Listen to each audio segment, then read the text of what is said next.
how to reset control center back to default in iPhone.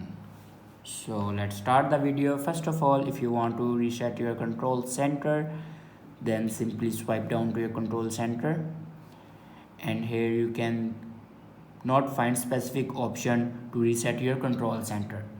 Now if you want to reset it, then simply you reset this control center manually. Now press and hold on your blank space of your control center, and here you can reset your control center manually by removing these things.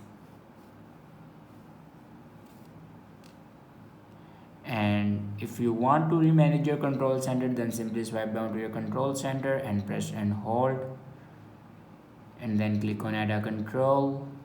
Now here you can add your control like that.